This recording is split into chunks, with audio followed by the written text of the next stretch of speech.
Chapter 15, Shelter. The next morn, we went back to the shelter. We were there for several hours before Lakes kicked us out and told us to go do something fun. We wandered the city for a little while. Of course, it was more suburb than city. This part of Yukon was nothing like the crowded, fast-paced sector at the center, which I'd been to several times with Crescent when I was younger. I liked this place better. Ravage enjoyed it too. He didn't get to explore anywhere very often because I liked staying inside. I knew he understood, but I still felt kind of guilty. He was just so cheerful and happy whenever we did go outside that I always felt like I should do it more often, even if I didn't want to. Ravage put up with a lot for me. He deserved more in return. We eventually came to a park which had been Searchlight's destination from the beginning. He knew some of the fledglings there. He introduced me and their initial reactions were mostly typical. I tried to back away and stay out of the group as Searchlight told them all about the school in Collis and asked how their past few Cortexes had been. But he kept drawing me back in, and as time went on I was surprised to find that the others relaxed a little around me. Still, I felt out of place. I'd known Searchlight had other friends, but it was awkward talking with them and I couldn't help but feel a little left out. Ravage, somehow sensing my mood, came over and climbed up to his customary place on my shoulders, opting to keep me company instead of run around. I was glad the park wasn't crowded. By the end of the Orn, I was still feeling fine. Keepsake and Cam showed up to take us home. They had figured Searchlight would come here. Soundwave, Keepsake said as we walked, it was only a 10 walk from their house. You're very good with the symbiotes. Thanks. If you were old enough, and if we got to choose who to hire, we'd offer you a job. I am fine. Volunteer earring. Are you sure? I like it. I wonder why, Searchlight though? Surely it's got to be really noisy with a bunch of symbiotes in your helm. I'd explain it to him later. If he wanted to work at the shelter after secondary school, we might be able to work that out, Cam thought. But he's probably got bigger plans than that. No one who goes to that school ends up working at a symbiote shelter. If I was sane after secondary school, I would gladly work at a symbiote shelter. I didn't need money, at least, not a lot of money. Just enough to survive. Well, you're free to volunteer as much as you want, Cam said. We certainly need the help. We got 3 new ones this Orn. Running out of cage space, at least Rumble and Frenzy got picked up. Ravage would be sad to hear that. But I suppose it was good that those two had an owner now. We got back to Searchlight's apartment and Cam got out a card game. I enjoyed it, though I liked the comfortable, friendly chatting more than the game itself. I had to lose on purpose because I could see everyone else's cards. It was surprisingly challenging to fight the temptation to win all the time. Searchlight knew I was losing on purpose, and he kept asking me mentally what his creator's cards were. If he's got a 7 of gears, tap the table twice. I pretended not to hear him. And that was a little difficult too, because he kept being disappointed that I wouldn't help him. I was pretty sure the game would get boring for him if I actually started letting him cheat though. It got late and eventually, Keepsake called a halt and sent us all off to get some recharge. I could have gotten used to living like this. It made me wonder what life would be like if my creators hadn't died. I couldn't really remember them, but I knew their designations and a little bit about them. My femme creator had been very good friends with Crescent. I almost felt like I knew her from the times when Crescent thought about her. I knew less about my mech creator. Crescent had, for the most part, approved of him, but she hadn't known him very well. I fell into recharge that off cycle wondering what he had been like. Though I wasn't in the room, I was close enough to hear the conversation happening at the front desk. Perhaps you could reconsider. If you just gave them a chance. Absolutely not. The femme said. They're a menace. This is the last time I get symbiotes at a shelter. Well, you've got nothing but rust in your helm, Rumble growled, crossing his arms. See. The femme said. I'm sorry I tried. Goodbye. She stormed away. Goldsky sighed and Comet, Keepsake and Lakes, who were the only two working in the shelter at the moment besides Searchlight and I, Cam had another job. One of his friends had called him in to help with a programming project. The shelter was his main work, but he was also a decent mechanic and a very good programmer. Hey, that femme who took the twin terrors, she just brought them back. Oh, Primus, Keepsake sent back. Just what we needed. Send them back in, I guess. We'll have to rearrange the cages again. Goldsky cut the comm. And looked down at Rumble and Frenzy. Okay, you two. On through to the back.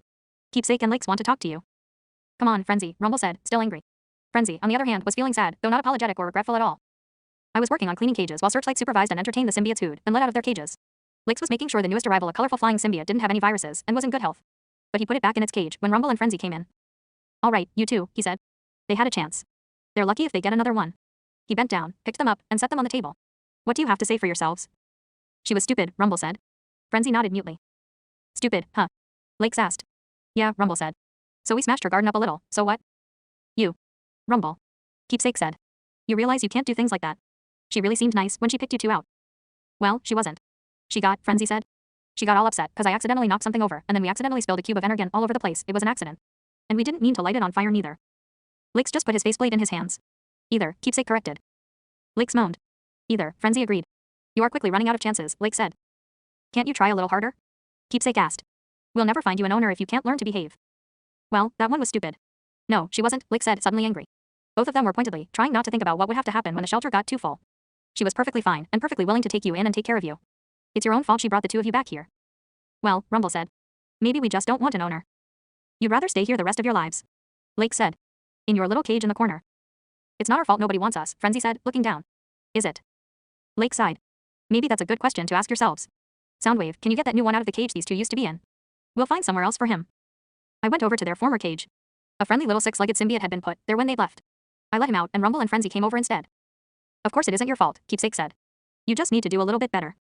It won't matter, Rumble said. Can't try hard enough to please you and your prissy, civilized tailpipes? We just aren't cut out for that sort of slag, and it ain't our fault. Privately, Lakes agreed with the first part of Rumble's declaration. It wouldn't matter if they tried harder. Isn't, Keepsake corrected. Hey, Soundwave, Ravage thought you could take them. I shook my helm slightly, trying to be subtle, so no one else would notice. There was no way Crescent would let me do that.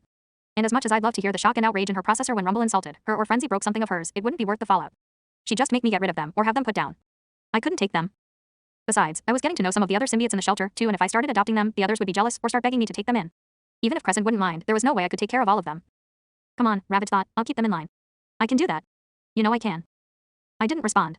I could explain it to him later. He probably wouldn't understand, but I'd try. As much as I wanted to, I couldn't get more pets, especially ones like Rumble and Frenzy. We finished cleaning out cages and Lakes kicked Searchlight and I out. Law aches. Yes, Soundwave. No more slave labor this Orn. I've got to start giving those two something for all their help. I started to speak, but Searchlight beat me to it. It's not slave labor if we volunteer, he said. Yes it is. Just voluntary slave labor. What did you want to ask, Soundwave? For Primus's sake, Searchlight, don't cut him off like that. If Soundwave wants to say something, it's got to be important. Can't we take Rumble and Frenzy with us for a few Jewars? Lakes considered it. He didn't want them to be rewarded for their bad behavior, and he didn't want us getting too attached to them. Please, please, please, Frenzy thought. But he also couldn't bear to keep them inside when this could be one of their last chances to get out into the sunlight, and it wasn't like Searchlight, and I would let them run away or anything. All right. Yay. Frenzy said. If the two of them promise to be good, Lakes added. I promise. Frenzy said. Humphy, Rumble crossed his arms. Rumble, Keepsake said with a warning note in her voice. I won't run away, Rumble promised. Even if he tried, I had Ravage to bring them back. Searchlight let them out of their cage and they followed us out the door, past Polsky. So, Searchlight said. Where should we go? The park. I shrugged. We can just walk around, I guess. Ravage leapt from my shoulders to join Rumble and Frenzy on the ground. There was an empty lot nearby. The symbiotes weren't supposed to play in it because it was owned by the city and Keepsake thought it might be dangerous anyway. But we went there, and the twins and Ravage went off for a game of hide and seek among the scrap metal Mecha had dumped there. Searchlight. I said. I was pretty sure, but I had to know. Yeah. What happens? When the She Ultra gets too full. Oh, Searchlight looked down. I don't want to say it out loud because they don't know. But, Lakes takes some of them away and puts them down. So they were killed. If the shelter got too crowded, some of the symbiotes were killed.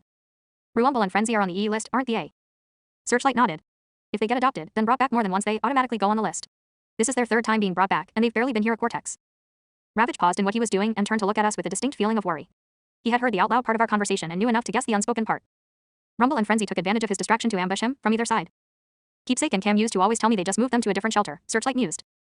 I was so mad at them when I found out, but it's the rules the city dictates, and it's not like the symbiotes have anywhere else to go. The government won't force Mecha to keep the pets they buy, and even if they did, there'd be a lot who didn't take good care of them. We can't keep them all, I just don't know. I hate it when there's not a clear answer to a problem. Normally, you can tell what the right thing to do is, but I've thought about this one a lot and I still don't have an answer that feels good. I know it's wrong the way we do it, but I don't blame Lakes. I know he hates himself for having to kill them, but if he refuses to do it, they'll replace him, possibly with someone who won't take care of them as well as he does. I nodded. As much as I didn't like it, it made sense. Let's go see if we can get some sort of real game going, Searchlight said. He liked to try to organize games between the symbiotes when he could sneak enough of them out to the lot. It invariably went wrong in one way or another, but some Mecha just didn't know how to give up. We decided on a combination of hide and seek and tag because Frenzy still had trouble with the idea of hiding and waiting for someone to come and find him. We played until the sun sank down toward the horizon and then headed back to the shelter. We walked in on an argument at the front desk. Goldsky, usually cheerful and friendly, was feeling almost savage. A mech had apparently come in with 6 symbiotes that he'd bought for his creation and then decided he didn't want. Goldsky had suggested taking them back to the shop he bought them from, but he claimed the shop wouldn't take them back and somehow an argument had ensued. I wasn't sure exactly what had been said. It was hard to pick out the details when both sides were angry and therefore biased. Then just take them and kill them and sell them for parts. The mech said before turning around. He gasped when he saw me. What is that? That was apparently too much for Goldsky. Get out. The mech stared at me for a few clicks, then turned to look at Goldsky again. Excuse me. I said get out, poor Soundwave. Don't tell me that thing's a symbiote or something. No wonder someone didn't want it. The mech didn't stop staring at me until he was out the door. I'm sorry, Goldsky said to me. Poor thing. Some mecha are just so rude. It's okay, I told her. I really wasn't that offended. I got that often enough that it hardly hurt. It was nice that she cared, though. Keepsake came out into the room. What's the shouting? Oh my, that's a lot of symbiotes. All 6 of them were huddled together on the front desk, terrified that they were going to be killed and sold for parts. Then Keepsake looked up at us. Searchlight. What? You were playing in that empty lot again. Searchlight looked down at himself. He was dusty and covered in small scrapes and dents. You know you aren't allowed to do that, and it's dangerous besides. Get in here. Soundwave too. What about these? Goldsky gestured to the little symbiotes. Bring them as well. And you two need to get back in your cage, Keepsake glared at Rumble and Frenzy. Lakes was more upset about the 6 little symbiotes than the fact that we'd been playing in the empty lot. There was no way they'd all fit in one cage unless they moved someone out of a larger cage, and that wouldn't work because the larger symbiotes didn't fit in small cages. In the end, he had to do a lot of rearranging, but managed to get everyone situated in cages with symbiotes they weren't likely to fight with. Then he fixed Searchlight up a little, and did the same for the 3 symbiotes we'd been playing with. I had escaped relatively unscathed. It helped to know when someone was going to jump on you. 2 hours later, the mech who was actually in charge of the shelter showed up. His designation was Tirelink, and I could tell as soon as Goldsky welcomed him in that no one liked him. Good Orn, Lake said, stepping in front of him as he entered the main room. It's been a while since you showed up. He didn't even try to hide the accusation in his voice. You know I'm only here to administrate, Tirelink said. I have a lot more shelters and charities to look after. Speaking of which, you got a donation. I'll pass it along in a decairn or so. You'll be able to get some new tools. Lakes, who are these fledglings? Cam stepped forward. Tirelink, sir, you know my creation Searchlight. And this is his friend, Soundwave. They're just helping out volunteering. Tirelink said. Volunteers, huh? I think we have a volunteer program, but I don't think many mecha actually volunteer. We should work on building it up. If we got enough volunteers, I could lay off 1 or 2 of the workers at each shelter and give the others a bit of a raise and still save money. All right. He walked along the wall, peering into cages. These are healthy, well taken care of. I won't have to bother them about that. 2 in that cage, 2 in this one. No, that's not acceptable. Lakes. Yes. Why are these symbiotes doubled up? That goes against regulations. I've made sure to put the tamer ones together. None of them are going to kill each other. I didn't say they would kill each other, Tirelink said. I said it was against regulations. He continued his inspection, checking on how well the symbiotes were being cared for. He was very efficient, not quite cruel. For the most part, he felt pleased about how everything was run here, except for one thing. You know the rules, he said after his brief, silent tour. 1 symbiote per cage unless the symbiotes in question are siblings, and then the maximum is 2. This shelter is too crowded. It is unacceptable. Furthermore, we don't have energon to support them all. Lake sighed. I understand. Tirelink looked down for a moment. Goldsky, come in here please. A few moments later, Goldsky came in. Overall, things seem to be in order here, Tirelink said. However, there are far too many symbiotes. You know the regulations. All of you know what you have been hired to do. Please do it. They all nodded, except for Goldsky, who just crossed her arms. I'll stop by again in a few orns to make sure you're back under the limit again. Of course, Lake said. Other than that, you're doing well. We could use another worker or 2, Keepsake said. There's more than 5 of us can do. It's these 2 fledglings who've made it, so we can keep things in order. Well, then, maybe you should petition some of the nearby secondary schools for volunteers. Don't the students sometimes need volunteer jors for their classes? Keepsake nodded. Then that might be a good way to get help. I'm sorry, we can't hire anyone else, we're very tight on credit at the moment. Tirelink left. No one spoke for a while. At least not out loud. Well, I'd better make a list of symbiotes who have to go, Lakes thought. If he got us a bigger, newer building we wouldn't have this problem. Goldsky thought. It might be time for me to send the fledglings home, Keepsake looked at us.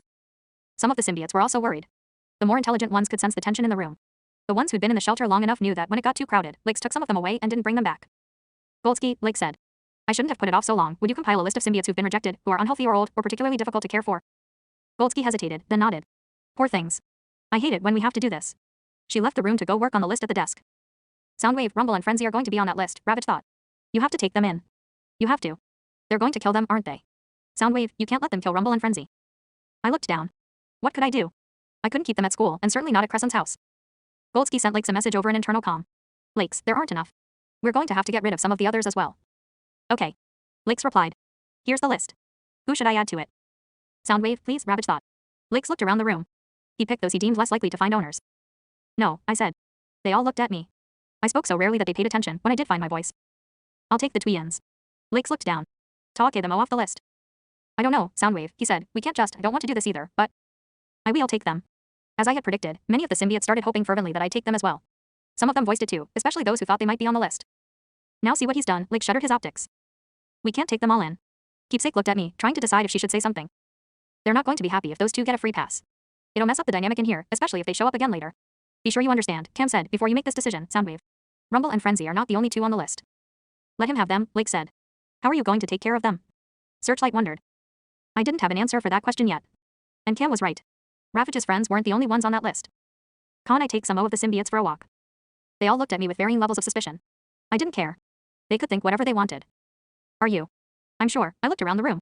I picked my symbiotes seemingly at random, but I was really choosing certain personality traits, certain colors and styles and frames. Some of them were on Goldsky's list, others were not. I let them out of their cages and toward the door, beckoning Searchlight as I walked past him. Guess I'm going with him, Searchlight said. Soundwave, what are you doing? I'd explain later. I led my crowd of symbiotes. Rumble and Frenzy were not among them out past Goldsky and took a datapad from the corner of her desk. Soundwave, what are you? She trailed off without finishing the question. I led them all out the front door of the shelter. Most of them were well behaved enough to stay close, but Ravage growled out a warning in any case. He was very good at retrieving runaways and they all knew it. So, Searchlight said. What the frag are we doing, Soundwave? He would see. Instead of answering him, I played him something Tirelink had said earlier. This shelter is too crowded.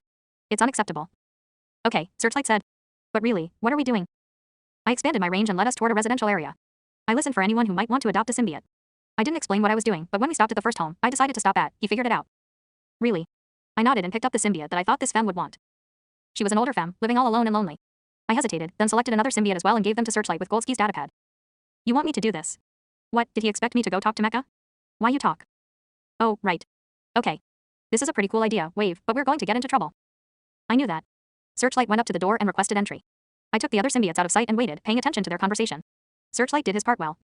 He explained to the old femme that the shelter was too crowded and that they had to find homes for some of the symbiotes. He didn't mention that they were going to be killed if we couldn't find homes for them.